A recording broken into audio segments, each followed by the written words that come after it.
અધ્યક્ષસ્થાને આજે સંકલનની બેઠક મળી હતી, તેમાં કરજણના ધારાસભ્ય અક્ષય પટેલે રજૂઆત કરી હતી, જેમાં અત્યારે ખેડૂતોને લાઇટની જરૂર હોય, ઉનાળામાં જે મેન્ટેનન્સ કરવાનું હોય તે કરી ન શક્યા, જેના કારણે વારંવાર વીજ પુરવઠો ખોરવાય છે. જે રીતે પોર જીઆઈડીસીમાં ઇલેક્ટ્રિસિટી વારંવાર ખોરવાતી હોય છે, ઘણા બધા ખેડૂતો અને ગામડાઓની જે ફરિયાદો હતી એના અનુસંધાને તાત્કાલિક ધોરણે એનું મેન્ટેનન્સ કરી પૂરી વીજળી મળે એ માટેની રજૂઆત કરતા તમામ અધિકારીઓને સૂચના અપાઈ હતી. નર્મદા કેનાલોમાં જે પ્રશ્નો હતા તેમાં ઘણી કેનાલો ચાલતી નથી, ત્યાં ખેડૂતોને અવર જવર માટેનો રસ્તો ખુલ્લો કરવા માટેના પ્રશ્નો હતા. પ્રવાસન યાત્રાધામના જે પ્રશ્નો હતા, પૌરાણિક મંદિરો છે એ વિસ્તારોમાં આવેલી વાવો છે, પ્રવાસન યાત્રાધામ નિગમ દ્વારા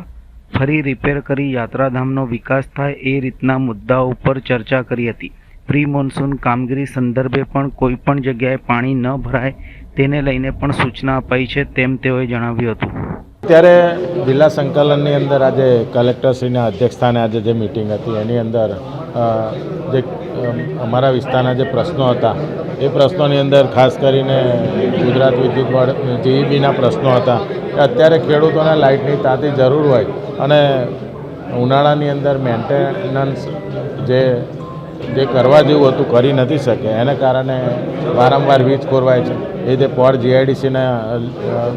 ઇલેક્ટ્રિસિટી વારંવાર ખોરવાતી હોય અને ઘણા બધા ખેડૂતોના ગામડાઓની જે ફરિયાદો હતી એના અનુસંધાને તાત્કાલિક ધોરણે એનું મેન્ટેનન્સ કરી અને પૂરતી વીજળી મળે એ માટેની તમામ અધિકારીઓને સૂચના આપવામાં આવી છે. નર્મદા કેનાલોના જે પ્રશ્ન હતા એ પ્રશ્નની અંદર ઘણી બધી કેનાલો એવી છે કે જે ચાલતી નથી ત્યાં ખેડૂતોને અવરજવર માટેનો રસ્તો ખુલ્લો કરવા માટે હવે એ પ્રશ્નો હતા. પ્રવાસન યાત્રાધામના આજે જે મિટિંગ હતી એના ઘણા વર્ષો પૌરાણિક મંદિરો છે, ઘણી બધી વિસ્તારોમાં આવેલી વાવો છે, એનું પ્રવાસન દ્વારા ફરીથી એનું મેન્ટેનન્સ કરી અને રિપેરિંગ કરી અને યાત્રાધામનો વિકાસ થાય એ રીતેના મુદ્દાઓ ઉપર આજે ચર્ચા કરવામાં આવી છે. ચોમાસાની શરૂઆત થઈ ગઈ છે, સિંચાઈ વિભાગને લગતા અને પ્રી મોન્સૂનની કામગીરી શું